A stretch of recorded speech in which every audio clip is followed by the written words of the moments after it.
I've never seen a diamond in the flesh. I cut my teeth on wedding rings. Dude, that's pretty cool. Man, that is a sad clown. Dude, that's pretty good. This is The Gloom, bringing you weekly interviews with F3 Omaha Packs, exploring their F3 experiences and finding those sticky elements that create the glue in the gloom.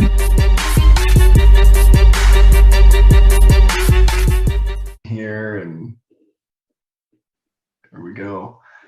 All right, so we've got a very distinguished guest here today. He's actually wearing the same color as Pony, kind of a light blue, but these, I think, are surgical scrubs. Pony's, once again, wearing just a t-shirt. Just kidding. Anyway, we've got a guy, former Site-Q at the Sandlot. And I know this guy from the medical field, but have also just come to really love what he's added to F3. So we've got our man KOA on the call. And KOA, it's good to see you. You do look much better in that color than Pony does. But before he has a chance, we should have led with his bio on the website here. Dr. Coughlin specializes in robotic surgery for meningeal cancers, complex head and neck microvascular reconstruction, complex skin cancer therapy. Wonderful. I knew about about 5 of those words. I don't need the plug, man. That's awesome. I love that. And I sincerely hope that none of you ever have to see me. Brandon can attest to that. For sure. Plague. Yeah. Well, hey, so I do love that, and it's funny hearing a lawyer try to pronounce some of those medical terms. But so KOA, and a different note. Why don't you give us the background? Who EH'd you? What was the first workout like? If you remember the workout or who was cueing, I'd love to hear that. And then enlighten us. What does KOA stand for? How'd you get that name? Yeah, no, I actually really love telling this story.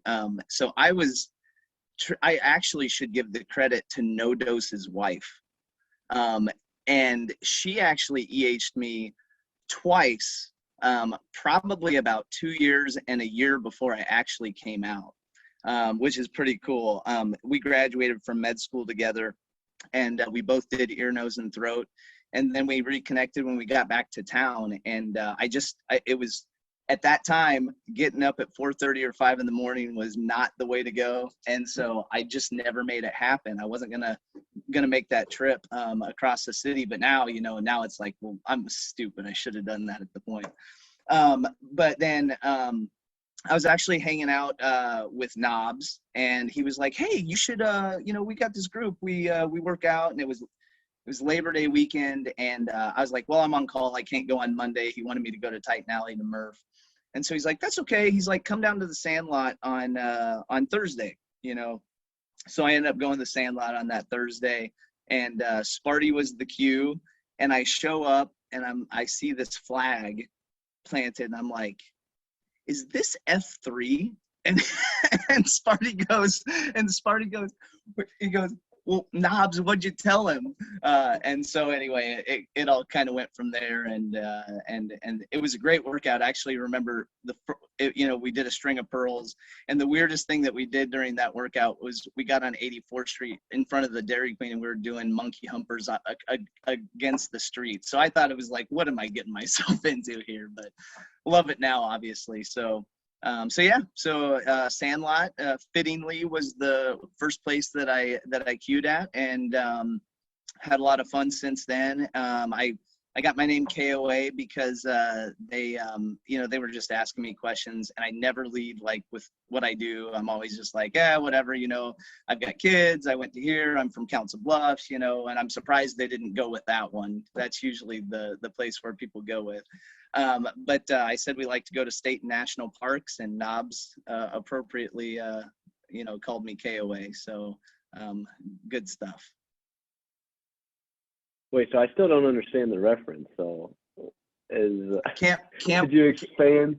No, just Campgrounds of America. So yeah, so he decided, since I like to go to state and national parks, that Campgrounds of America is the place to go, and so he named me KOA.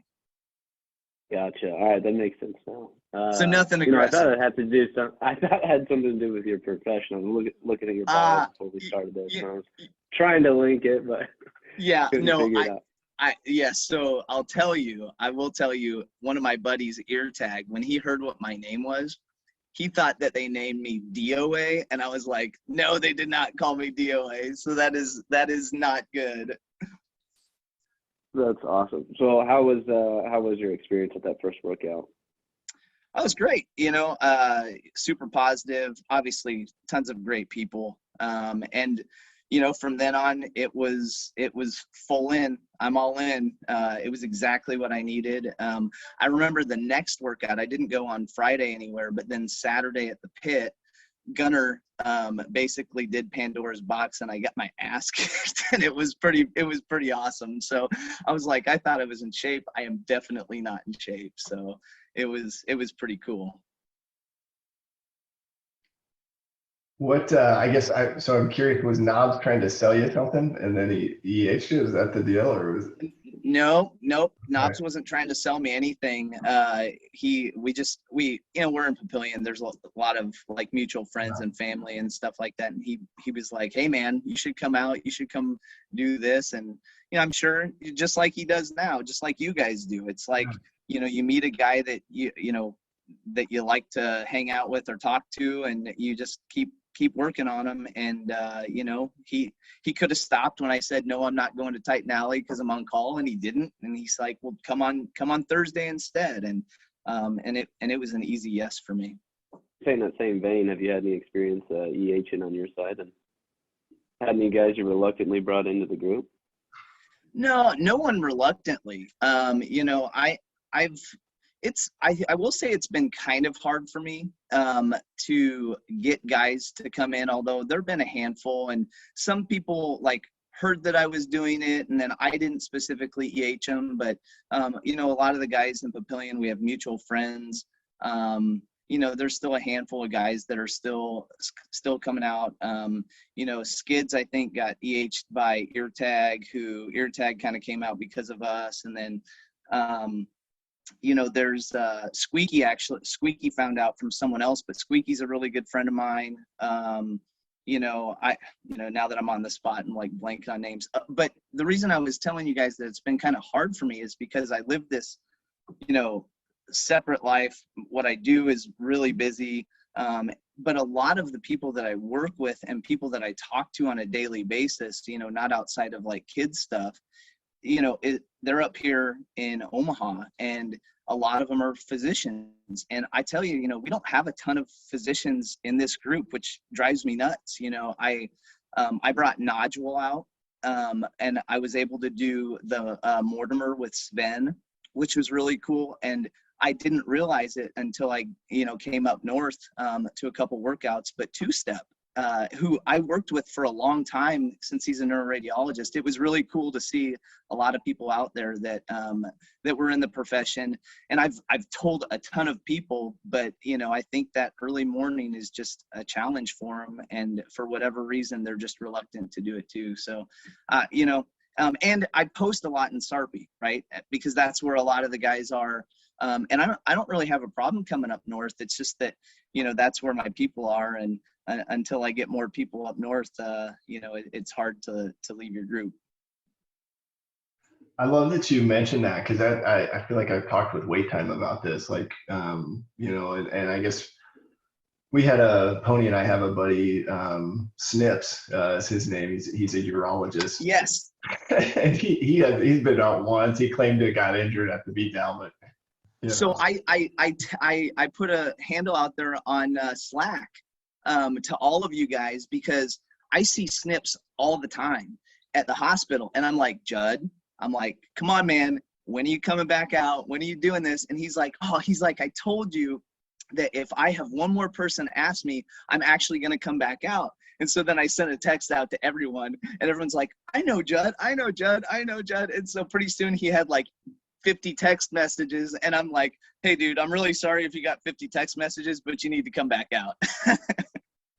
That's awesome. What do you think, is it the timing, or because I've often wondered, like, as a physician, right, you have, this is me kind of outsider looking in, but you kind of have a brotherhood maybe with like your residency class or the people you went to school with, or, but I don't know, what is it like from your perspective? What do you see?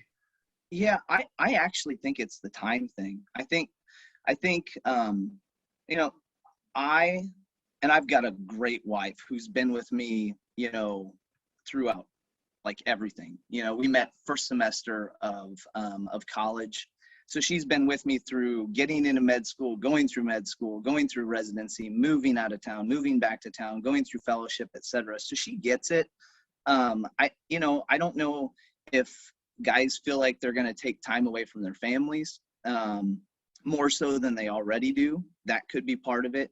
But, I'll be the first to tell you, my wife said that this was the best thing, outside of her, that's ever happened to me.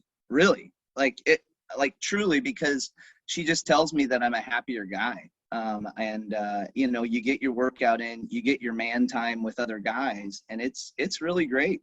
And just having that accountability of people to, come back and see on a regular basis has been good. And so she's really all for it. I've never really got any pushback from her. I guess, where were you kind of at headspace wise, or where were you at in your life at the time prior to coming to F3? I think you had mentioned, you went to residency, you had a connection with Nodo's wife through school, and then it sounded like you kind of went away and then came back and found yourself back in Omaha. What was that like? A lot of friends move away.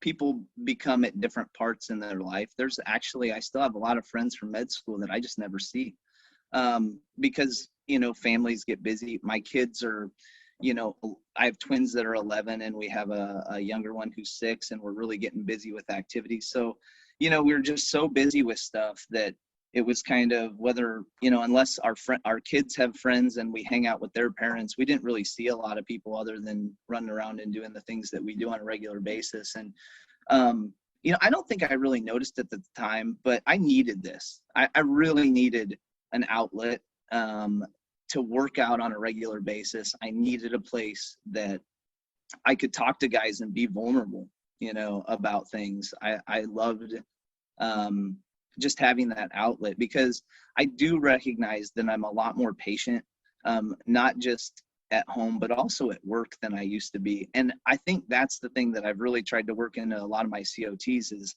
like, I was just telling Swiper and Blades of Glory this morning, I was like, I really try to work in my weaknesses into COTs now, because I recognize them. If I don't talk about them and, call myself out on it, I'm probably not going to get better. And so I think that part of F3 has really improved my life. And that's probably why my wife says I'm a happier person. So. Awesome. I love that. And that's, it's interesting, right? Because that's what so many guys find, but somehow, we have enough guys that the first F or something about it, kind of drives them away, or they don't come back. But just to recap, so from a first F perspective, fitness wise, were you a runner or biker or doing anything for fitness before you came out? Yeah, I mainly I ran a lot. I will say that I was playing indoor soccer on a regular basis. I played, all through high school. I played a couple years at Wesleyan, and then was just playing in a men's league on Tuesday nights. So I was still fairly, active to some extent, but I really wasn't super active. And I will also say, though, that the problem with the indoor soccer stuff on Tuesday nights was that it usually was 7 o'clock to 10 o'clock at night, right when my kids are going to bed. And so I was taking away from family time, or I was playing a late game at 10 o'clock, getting home at 11, turning around and, waking up early and going to work. So it just wasn't sustainable, and it was only one day a week. So yeah, but short of that, like, I always wanted to go to the gym. I always wanted to do these things, but you mentioned the first F, it's the guys that keep you coming back. And it's the accountability. It's accountabilities. You keep yourself accountable, but it's really the other guys that also keep you accountable. Yeah.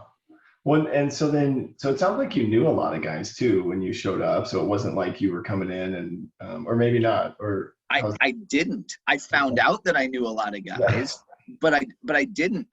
So that was also pretty cool. So I met, the three guys that I met right off the bat were obviously Firewalker, Jean-Claude, and Knobs, and then Sparty that first day.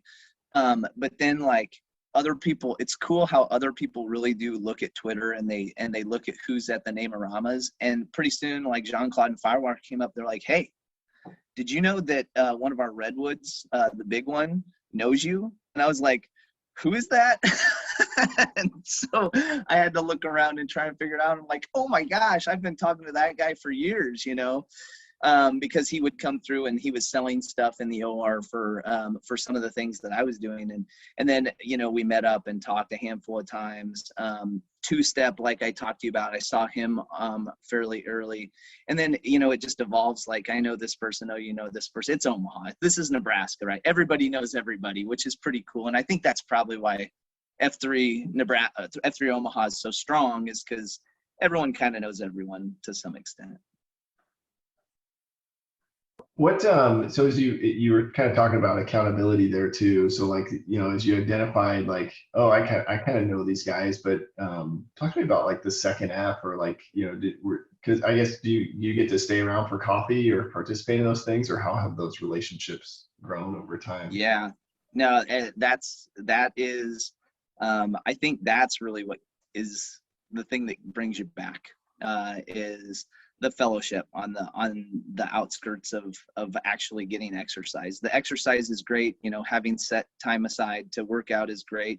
But even part of the workout, the pre-runs, we talk about pre-runs all the time. That's where you get a ton of second F. And I talked about that when I handed the Sandlot over, was just the second F component. If you're not pre-running, just start doing it. You don't have to run fast. Anyone can do it. Anyone can start from anywhere. But yeah, cafeteria. I mean, it's cool how all the different sites do it differently. I specifically remember during my tenure at the Sandlot, Tater had come down. I can't even remember why he came down, if it was a VQ or something like that. And he's like, all right, so where are we going for coffee? And it was getting winter time, and Thursdays can sometimes be a challenge because I'll go to Council Bluffs to operate first thing in the morning. And I'm like, well, I can't go today. I can't go. So we didn't really have a plan for coffee. And he's like, well, I'm having coffee somewhere. So we ended up, I basically was like, listen, Jean-Claude, where's the percolator? I bought some canisters and I just figured out a way to make it work, because you're right. Like, that is the second F is critical. And so then we opened the steel mill, and we had, 15, 20 guys sticking around after the Sandlot steel mill on Thursday mornings. I figured out a way to make it the night before, and it was still hot in the morning, so I didn't have to get up extra early. It's just finding ways to make it work. And the really cool thing I feel like is that Baby Shark has taken it on. He's still doing it now. And then Girl Dad is doing it down at the Bell Tower on his own too. So I think, more and more guys are saying, hey, I can do this. I can make cafeteria. And I think more guys stick around afterwards too, which is cool. I actually think that's really cool, because you're encompassing some concepts of free to lead, right? I mean, it's not only just the workout, but you're extending this over to the second F component of cafeteria. I know the Berm does the TNTs too afterwards. Khakis is, got Khakis cafeteria somewhere located in Rockbrook. I don't know, the actually through his garage, which is super cool. But yeah, I mean, I had never really thought until you just said that it's kind of interesting that each site does something a little bit different in how they handle their coffee, not just their workouts and everything. So it's cool.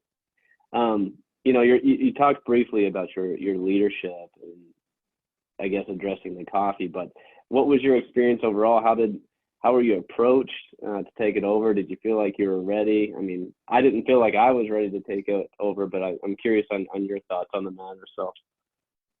Yeah, Firewalker asked me, what my thoughts were about doing it. And it was a process. Like, he asked me probably 4 to 6 months before I actually took over whether I was interested. And I think my biggest concern was having the time. I tend to say yes too many times to things, and then I get too busy. And this was one thing that I really didn't want to fail with. I did not want to not do it right. I didn't want to fall short. I just didn't want to not do it the way that, other people had done it before. But, thankfully he walked me through the process. And, I think once you became comfortable with knowing enough people, and being able to reach out and know that guys are very willing to queue, guys are very willing to respond, guys are very willing to try and get their back on time. Once you get through the early part of that, it's great. And I know that the running Sandlot the running AO can be a little challenging because not everyone wants to queue a running AO. But I got a handful of people out there. One of my favorite ones was Sister Act, because he had put something out on Slack. He was like, hey, does anyone want to do queue swaps? I'm trying to fill some spots. And I'm like, I'll do it. He's like, well, I'm not really a runner. And I'm like, that's okay. I'm like, that's totally good. I was like, Lucky Charms has done it. There were a handful of other guys who aren't really runners that have done it. And I'm like, whatever you want to do to encompass some type of running, I'm totally good with. And, people were so good about it. So that part was really, really fun. And, trying to bring guys that I knew from, up north was important, because Sarpy was growing. And there were a lot of people that didn't know some really cool guys that I knew like to run. And I was like, get these people down here and understand that there's a lot of really great things all over F3 Omaha, not just as we're growing quick. So that part was really cool too. That's awesome. And, just to clarify, Pony, you probably weren't ready to be a Site-Q. No, I'm kidding. Still not, yeah, qualified. So Still not. that's So fun. I love that. It's interesting, right? Because it seems pretty easy to get guys on the queue schedule, but for one of the, like a specialty site like Sandlot, it's a little more challenging, right? Because it's different. It's maybe not as straightforward, and so it's good. And the one other thing that I'll say is I'd love to speak to the fact that there were often times that we had less than 10 guys at a workout. And in some ways that's really good, because you get to know people really well. Gosh, I can't believe I haven't even mentioned, like, Ferd and Tony the Tiger, and some of those guys who were very early on running at the Sandlot, but obviously Swiper and Baby Shark and Girl Dad, and oh my gosh, I could just go on. But there were regulars. But I remember, early on when I was getting people to queue, I was worried about not having numbers for the people that were queuing, making them feel like, that it's a spot that people want to come to. So, reaching out to people, having them, hey, you should come to the Sandlot again today. It'd be great to see you again, etc. Reaching out and trying to just put a bug in some people's ear was important, I feel like. But at the same time, it's really great to have small groups. They're more intimate and people are more likely to share their concerns and everything. So. Yeah, I completely agree. Some of those smaller workouts are, some of my favorites, especially running. I love to talk while I run. So, that's. Wait, you do? Yeah, I guess. I don't know. Something that has always been my hope is that as a Site-Q, you felt like you got to maybe mentor or provide, guidance, or just be an ear for guys. I don't know. Do you feel like you had that opportunity as a Site-Q to kind of help on another level, or what was that like? Yeah, I'd say so. People would always, other people who were just starting to be Site-Qs would reach out and just ask, pretty, to me, they're easy questions, but to them, they're not necessarily that easy. I had a handful of PAX members, how do I even get on the queue schedule? And I'm like, well, your first step is just asking me. But I was like, don't feel like you have to be, queuing twice a week or 3 times a week. Like, just, find spots that you want to go to, and find spots that you want to queue at that you haven't queued at before. Always loved the VQ Didn't get a lot of guys that first year to VQ at the Sandlot, but I would expect that, right? Most people like an easy grinder, but I told him, I was like, Sandlot's one of the easiest places to queue at for the first time. The hardest part is getting your disclaimer out at the beginning. So yeah, I think walking first time queuers out was always fun and encouraging, and always fun to see how they worked their COT in, and they'd always ask ahead of time, like, what can I do to make this better, and then you always ask them the night before or the day of, did you sleep well last night, and that's always fun too. So you can also tell them your story and how it was always pretty nerve-wracking. So right. Well, and then you also had the privilege of passing on the flag as well to a successor. Maybe talk us through that a little bit. How did you kind of identify Baby Shark and say, hey, this is the next guy in line and he's ready to take over? Or was it, hey, I'm just spent. I'm ready to get this sucker off my plate? No, at first, in the first 3 or 4 months, I was kind of like, oh boy, I'm doing a lot. I don't know if I'm going to change this thing over. And then when we got closer, I was like, we'll push it off a week. We'll do this. We'll figure out when we do it. This is easy. We'll just keep rolling with it. I just look to the guys who were there on a regular basis and the guys who like to run. And thankfully we had, pretty standard there, but it also was a connection between myself and Firewalker and JC, just kind of talking about like where some of those guys might also be really strong leaders too, because there were a lot of guys at the Sandlot who I felt would be perfect to do it, but I think there were also places where they would be maybe better suited, or they were up to take on leadership positions sooner than when I was going to be passing my flag. So Baby Shark, definitely, he actually had been doing this longer than I had. And I said, well, this guy's been around for a long time. He's definitely a leader. He's a strong personality. He knows a lot of guys. He'll do a great job.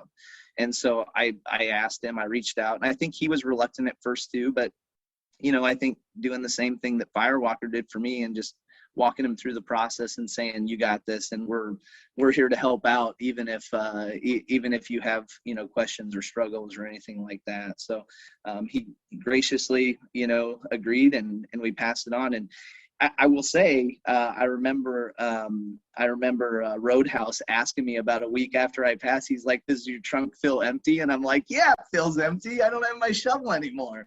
So it is a weird feeling, but it's a good feeling too. So that's awesome. I was going to ask you about that. That kind of feel. It's like a weight is lifted, but also something's missing. I don't know. I think there's a support group on Slack, the alumni Yes. leadership channel. Yes, that's true. I love it. Hey, Well, hold on. I just real quick. I just want to say you did kind of gloss over something that I hope that people that are listening understand, that when we are passing flags off to new people and trying to identify people, it is a process to where we are trying to be strategic with, new sites opening. Okay, is this person ready to go and lead this site? It can be tough. I remember when I was trying to spot someone, there was like 4 people that got swapped up saying, hey, no, they're ready to go right now, even though your timeline is 6 months to a year out from now. So just wanted to highlight that real quick so people don't think that we're just flying by the seat of our pants at all times. Well, if you're like Mufasa, right? He identified his successor like the day after he took over Wild Kingdom. So that's one way to do it. But I did want to ask you about the third app, just kind of from a faith perspective. So we try to do book studies, or we do COTs and prayers and maybe Q source. But just curious, kind of faith wise, what's your journey been like? Has F3 helped you grow in that area? Yeah, I think so. Again, I think it gets back to really taking to heart the COTs from everybody on a daily basis. And I love the fact that we do end in a prayer. I love the fact that we pray for people specifically. Actually, one of the things that I really like is Diddy. was like, I like to have prayers, but I also like to have praise. And so when people have praise to put out there too, that's really cool. I love, someone described the third F to me, not so much as a religious faith, but more of just the belief in something bigger than yourself. And that was really helpful, because early on I had a really hard time explaining that side of things when I was EHing someone, that it's not a Christian thing. It's not you don't have to be Christian to do this. You don't even have to go to church. It's just believing in something bigger than yourself.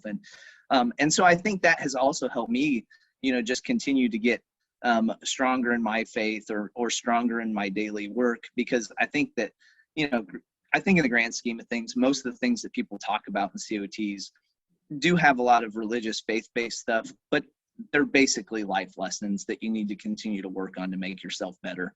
And so believe in something bigger than yourself, because you're not perfect, and don't take yourself too seriously is kind of the key.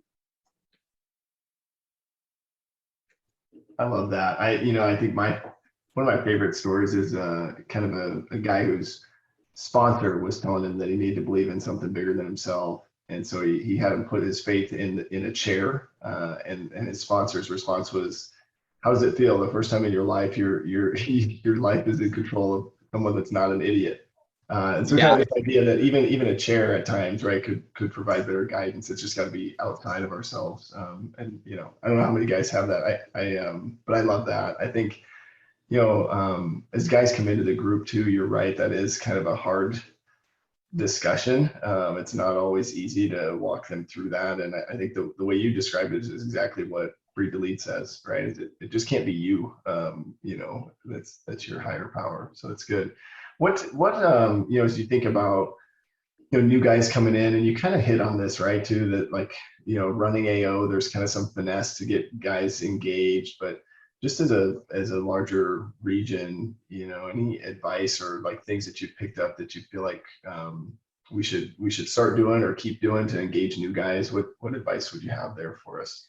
I really like what Knobs has started doing, at least in Sarpy, picking out all of those people with anniversaries that you haven't seen in a long time. Even Truck Stop just talked about it. He's like, call someone that you haven't seen in a long time and try and get them back out. And, I think, we kind of get in our routine, just like we do in our regular lives, of hanging out with people that we hang out with, going to the same AOs that we normally go to. And I think I'm not saying that you have to, go somewhere different every day and hang out with new people every day. It's just nice to every once in a while step out and get in that, non-comfort zone and do something different, because that's usually where we grow. And I think that we do a good job of sending that message out. I love the fact that we're not separate. I love the fact that Sarpy is not separate from Omaha. I like the fact that we are a part of it, because I do still feel very connected to the guys that I don't see often.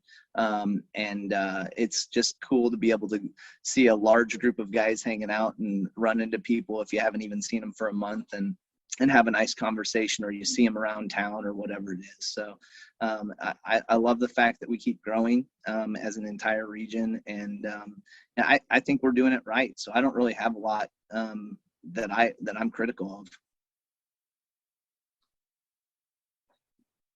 Yeah, I like that. And he's been putting that out on Twitter. So there's kind of a, call to action, right? If you're on Twitter and you see those posts, especially if it's the guy you EH'd, right, that hasn't been back, reach out to those guys. Well, I love that. Anything else that maybe is on your mind, or just that you feel like you've learned, or that you'd want to share with the millions of listeners? I'm just kidding. No, I would say, it's one of those things that, to getting back to, passing the flag, the what next question is always there. And how can you continue to be a leader within F3?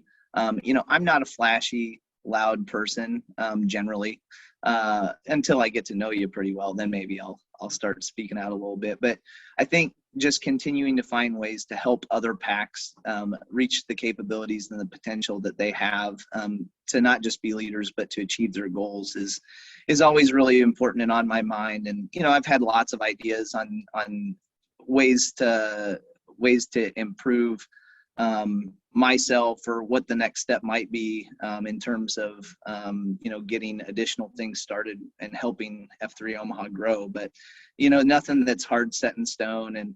And that's why we're here for each other. You know, we bounce ideas off each other to see when's the right time. And you're right. We're not just flying by the seat of our pants, Pony.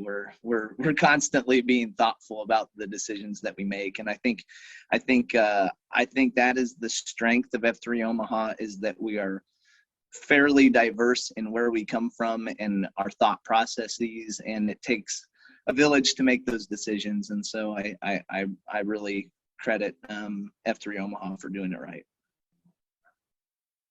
I love that, and I love what you said about F3. I guess, can we shift the focus to you, though? I mean, you know, we typically end our beatdowns in a request for prayers or words of encouragement. Is there anything that we could be doing for you or say to you if we see you on the gloom? You know, I will say that the second year, you know, you've kind of grown, you've been at, you potentially have been a Site-Q. The second year was a little challenging because a lot of new people came in, and I think because I was focused a lot on the Sandlot, I wasn't getting out to a lot of different places. I didn't really have those strong connections with guys that would call me out and say, hey, let's go here. Hey, let's go here. Let's do this today, etc. And maybe that's something that a lot of people during their second year experience, but I feel like I just need to do a better job of getting out again, you know, forming strong bonds. You know, I have a fair number of friends that I would probably consider my shield lock, but I could probably make that stronger too.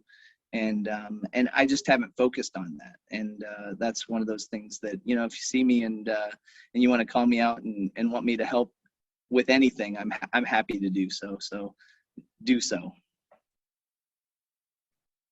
That's awesome. You know, Brandon and I don't have any issues calling people out on their on their shit. I do know that. Yes.